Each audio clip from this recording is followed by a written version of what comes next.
ultimately, I really believe that probably the most sacred thing in our lives that we can give another human being besides our love is our labor. You think about it, your labor is your energy, it's your time, it's your emotion, it's your intellect, it's your spirit to some extent.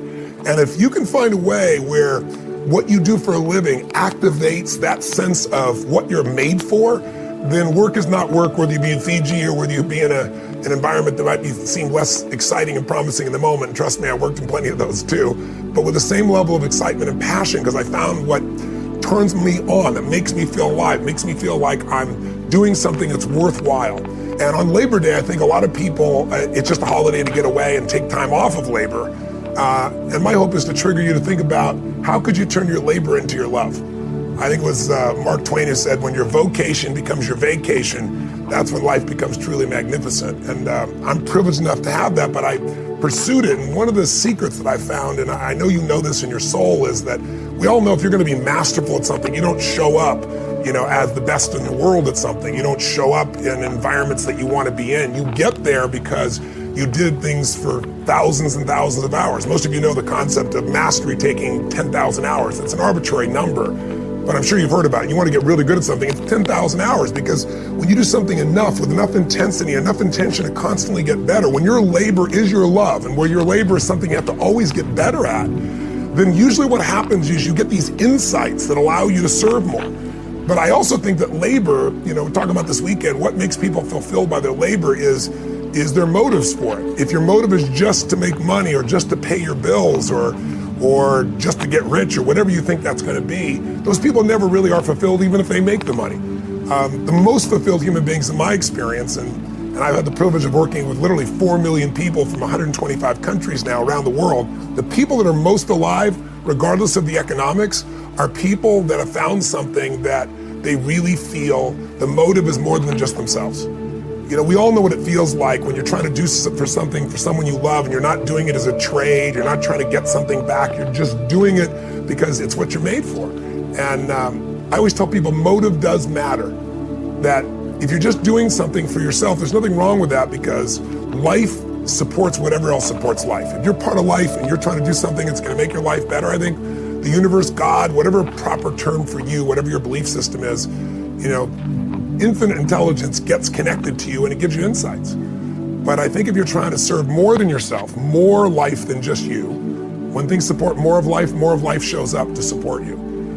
You get insights you won't get when you're just trying to somehow, make your labor happen or get the job done. So labor could be love, and it isn't for most people.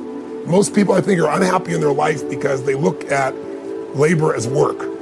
They look at it as, why should I have to effort so much? And in my experience, effort is the reward. If you are doing something you love, it's there. So if you don't have it, you might say, Tony, that's all wonderful. You're in Fiji and you do what you love and I don't have that. I'm not coming from that place.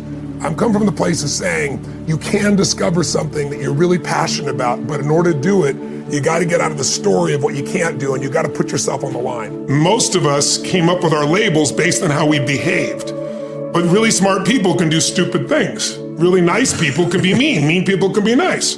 And so if you judge yourself too soon, and most people's identity, their labels for themselves, who they think they are, has been based on their past and often many years ago. And so they don't update it. So the metaphor I'd give for identity is like, it's your comfort zone. It's not your goals. So if you took a temperature in the room and it said 68 degrees is my comfort zone, physically, emotionally, financially, I want more in my relationship, I want more physically, energy-wise, I want more financially in my career, but this is what I'm used to. And so what happens? People stay in their comfort zone for the most part, and then let's say something happens and you dip, you're a 68 degree, or that's your mentality, and you drop down to 62, 61, 60, somewhere around 60 or 59, the heaters kick on and go, whoa, whoa, whoa, you're a 68 degree, what the hell are you doing? We've all experienced that. All of a sudden you go, I'm not gonna live like this anymore, I'm not gonna be in this relationship, I'm not gonna be fat like this, boom, and you get this drive and you start to change. But what most people don't understand is it happens on the upper end too. Meaning, let's say you got momentum, you start crushing it, you start doing even better than you think. You go from 68 to 70, 88, you're at 98 degrees. Financially, emotionally, spiritually, whatever the metaphor is. And then what happens? You're going to say, hey, your brain goes, who the hell do you think you are? You're not a 98 degreer, right? get back to 68. And if nothing else, the heaters stop, you lose your drive, and that'll drift you back. And not enough, the air conditioner can kick on, and you start to kind of sabotage yourself till you get back to your comfort zone. So unless you expand your identity, change is temporary. Identity is the strongest force in the human personality. If you look at Lance Armstrong, who has a mixed identity now in the culture, this is a guy that had to win and found a way to win. So when he was told he had cancer in his lungs, in his brain, and in his testicles, and he rides a bike, and he's gonna die, his answer was, no, I'm a champion. I find the way. I will find the answer. And he did. Now, unfortunately, he bent the rules around the sport, and it kind of ruined his reputation, obviously. But that mentality, his identity is why he survived. Other people told they have cancer, and they're like, it's over, they give up, they start arranging their affairs. And so that psychological difference is the number one thing I work with people on, because unless you expand your identity, you're gonna basically keep where you are. You might improve a little or not, you might go up and down a bit, but you're gonna stay within a realm. If you're gonna have an explosive breakthrough to another level, physically, mentally, financially, spiritually, then we gotta not only give you the tools, we gotta shift that internal sense of who you really are and have you find that you are more than anything that's ever happened to you, that you can handle whatever shows up, even if it's incredibly scary or uncomfortable. Competition happens, technology happens. What you must do is have a second business with no moving parts, no people, no time. Maybe it takes you 3 days a year for 2 or 3 hours after you've read the book. You put it in place and you measure it 2 or 3 times a year. That's it. Go on with your life. Now, if there's a trouble in your business, you're financially set. In my life, have 31 companies now. We have, what do we have? 1,200 employees, 7 different industries. We do $5 billion in sales. I mean, that used to be, me and my seminar business. It's grown geometrically. But with all those moving parts, the only way I've been able to succeed is because I've taken every one of those businesses and I've diversified my assets so that when things were in trouble, I still had enough economics to take care of myself and keep the business going. So everybody needs to create a money machine that works while you sleep, that doesn't have moving parts, and that's what this is really something, don't you? Who has done something in your life that once seemed difficult or impossible, and now it's part of your life? Who's got something in your life in this area? Say I. How did you do it? You created it 3 ways. Number 1, you decided there's something you wanted so bad that you unleashed all your desire. You became obsessed with it. If it was a business or a car or a relationship or a transformation in your body, if there's something you once envisioned and now it's real, it's because you didn't just envision it, you brought so much emotion to it that now it's in your life. It was once a dream, it was once a goal, and now it's in your life. You may take it for granted now, hopefully not, but it was once just a vision. It may have seemed impossible at one time. So how did you do it? You started with a concrete vision of what you wanted, and you focused on it continuously, didn't you? Wherever focus goes, energy flows.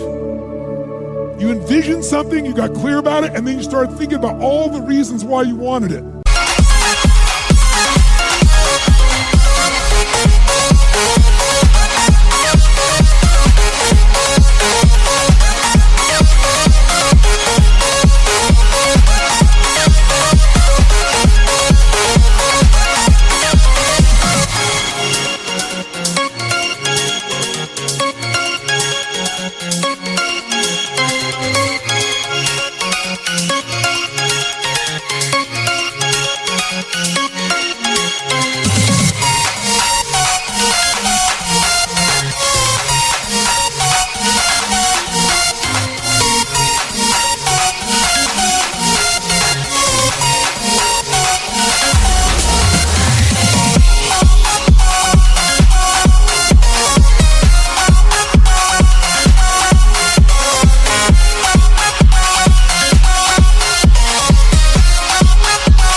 Got excited about it. Said, this is what's next for me now. I want this. You may have dreamed about it, thought about it, talked about it. But when you focus on something continuously, something magical happens. You get insights, don't you? You overhear a conversation, and you hear something you wouldn't have heard if you didn't have that outcome or goal that you wanted so badly. Most people have a belief about what their real potential is no matter what you tell them. And that affects how much action they take. And of course that affects the result. And then ironically, that result reinforces their belief. And then that belief affects it. So I'll give you an example. Let's say a person has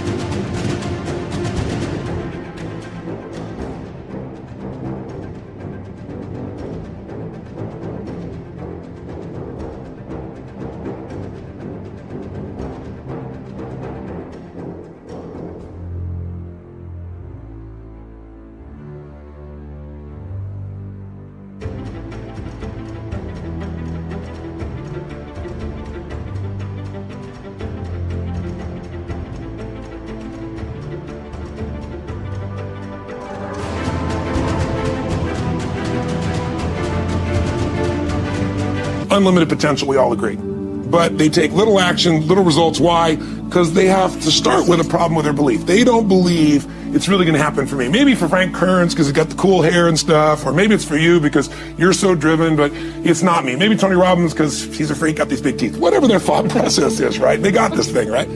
But what happens is, if you believe that there's very little potential, how much action are you going to take? Nothing, little. And when you take little potential with a little action, what kind of results do you get? Lousy little results. And when you get little results, what does that do to your belief? You go, see, I told you this was a waste of time, told you this wouldn't work. And then what happens? You tap even less potential, you take even less action, you get even worse results, and your belief gets even weaker. And this sucker feeds on itself until you are in a downward spiral. It's poisonous. It's poisonous and it's self-fulfilling. Now, what if something could happen that could come along and fill you with a sense of absolute certainty? Not like I believe, but mean where you know. In you guys' case, mine as well, we knew because we had to, because we burned the boats. There was no other option. We had to find a way. We weren't going to live that way. We all did it in different ways and for different reasons, but in essence, that was it. If you get yourself in a state of certainty that this is going to work, I'm going to find the way, and if this doesn't work, I will make the way, then you tap a lot more potential. And when you're certain in your potential, you take massive action. And when you take massive action, you really believe in something, you get great results. When you get great results, your brain goes, see, I told you I was a stud. I told you this thing would work out. Now you're even stronger. You tap more potential, take greater action, greater results. That's how you went from $300 in a week to $2,500 in 5 days to $100,000 in a month to $1 million in a day. Same thing with you. And we get momentum. That's why the rich get richer and the poor get poorer. Now some people go out and they go, well, I'm going to take a bunch of action. All right, I'm going to open this product. I'm going to try it. And they'll say to you, I even did it. But it's like a salesman who goes and knocks on the door, and he knocks on 100 doors and says, you don't want one of these, do you? Yeah, exactly right. You know? And even if he doesn't say it verbally, his face says it because he doesn't believe it's going to work. So his voice, his body, the execution is so weak. Maybe if he talks to 100 people, somebody's going to buy out of pity. They don't want his kids to starve, right? But he's not going to get the result. So the core difference in people is, how do you produce certainty when the world isn't giving it to you? You go out and you try. In your case, you're 100,000 in debt and nothing's working. How do you keep yourself going? The way you did it, the way I did it, the way you're doing it, we may not have done it consciously, is we didn't change our potential. That was there. And it wasn't even taking more action. Taking more action with a belief it's not going to work, it's not going to change anything. We got results in our head that made us feel certain as if it had already happened. The secret to living is giving. Do it when you don't have it, and I promise you, scarcity will leave your life. If someone has spent decades of their life and they compress it into a book, and you can read it in an hour or a few days, you have such an advantage, because when you learn by your own experience, it's painful and it's slow. When you learn by other people's experience, everybody knows in the financial world, other people's money is leverage, right? Well, other people's experience is more powerful than other people's money, because you can have the money and lose it. But if you get the experience, you can change it all. So I think that was the beginning for me, and it set me on a lifelong path of hunger. You know, I've never lost my hunger. Make everybody happy not to.